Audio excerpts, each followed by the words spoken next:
ભાવનગર પોલીસે ગુંદી ગામને કોર્ડન કરીને સર્ચ ઓપરેશન હાથ ધર્યું હતું, જેમાં ડ્રોન સર્વેલન્સ અને બોડી વોર્ન કેમેરાની મદદથી વહેલી સવારથી ઓપરેશન હાથ ધરાયું હતું।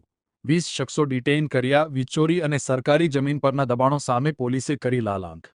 ભાવનગર ગ્રામ્ય મદદનીશ પોલીસ અધિક્ષક ઘનશ્યામ ગૌતમના માર્ગદર્શન હેઠળ ભાવનગર પોલીસ દ્વારા ઘોઘા તાલુકાના ગુંદી ગામે આવેલ કેરિયાઉસ વિસ્તારમાં એક આધુનિક ટેકનોલોજી સજ્જ કોર્ડન એન્ડ સર્ચ ઓપરેશન સફળતાપૂર્વક હાથ ધરવામાં આવ્યું હતું। સમગ્ર વિસ્તાર પર આકાશમાંથી ડ્રોન કેમેરા દ્વારા બાજ નજર રાખવામાં આવી હતી।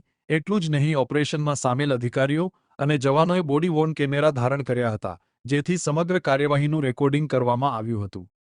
પોલીસ વિભાગની સાથે અન્ય સરકારી વિભાગોના સંકલનથી આ ઓપરેશનને હોલ ગવર્નમેન્ટ એપ્રોચ સાથે હાથ ધરાયું હતું।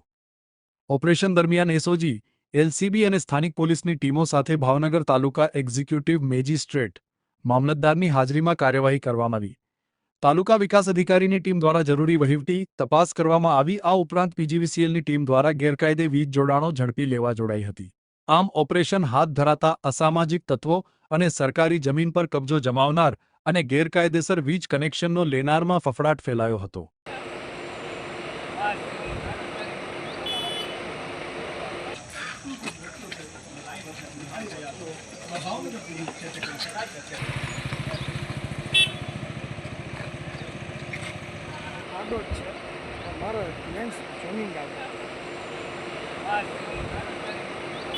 પરંતુ થોડા દિવસથી જો વાત કરવામાં આવે તો કાયદેસર વ્યવસ્થાની સ્થિતિ ના દિવસથી જો વાત કરવામાં આવે તો કાયદેસર વ્યવસ્થાની સ્થિતિ ના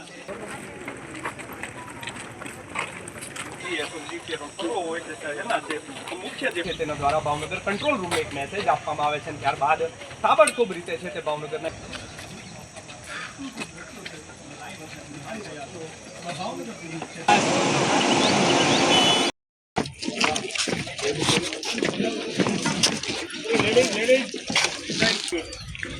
નામ લખી દો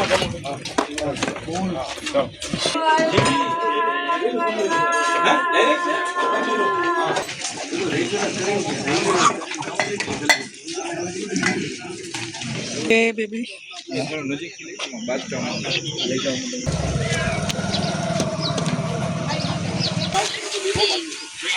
તો શોધતી હોય ને પછી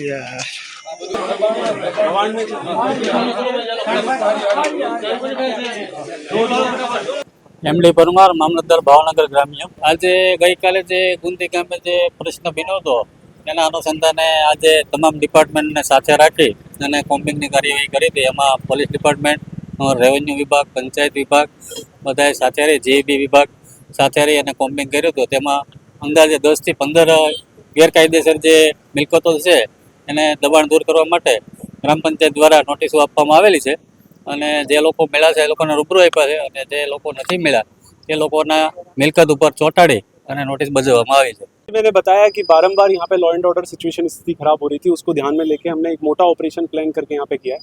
कल जो एफआईआर दाखिल हुई थी जिसमें पेट्रोलिंग दरमियान पुलिस के साथ इनकी झड़प हुई थी, उसमें जो एफआईआर दाखिल हुई है उसमें से हमने अभी 5 आरोपियों को झड़पाया है और साथ में हमने 3 महिलाओं को जो कल हमको वीडियो में दिखाई दे रही थी उनको भी हमने आज डिटेन किया है। हम लगभग मोटे तौर पर अगर आप देखें तो 8 से 10 पीआई पीएसआई साथ में जुड़े थे और 200 टोटल पुलिस पर्सनल के साथ हमने ये कासो ऑपरेशन प्लान किया था। વીઆર મકવાણા, ઘોઘા સબ ડિવિઝન, ઇલેક્ટ્રિક આસિસ્ટન્ટ। આજ રોજ કોમ્બિંગ હાથ ધરવામાં આવ્યું, તમે પણ સાથે હતા। કેટલા વીજ કનેક્શન ગેરકાયદેસર નીકળ્યા અને કેટલા કનેક્શન? 15 જેટલા કનેક્શન કાપ્યા છે। આ કનેક્શન કાયદેસર નતા કે બિનકાયદેસર ગેરકાયદેસર કનેક્શન હતા એટલા માટે ઉતારી લીધા છે। પરંતુ લાંબા સમયથી જે પોલીસની કોમ્બિંગ હતી તેની અંદર ઝડપાયા છે, તો જીબી આ વિસ્તારની અંદર ચેકિંગ કેમ હાથ નથી કરતું? આજ તો ધરતી તે અગાઉ પણ કાપેલા છે અને એને પાછા નાખેલા અને અત્યારે પાછા કાપ્યા છે। હવે શું કાર્યવાહી થશે? બસ આને દંડ આપવામાં આવશે।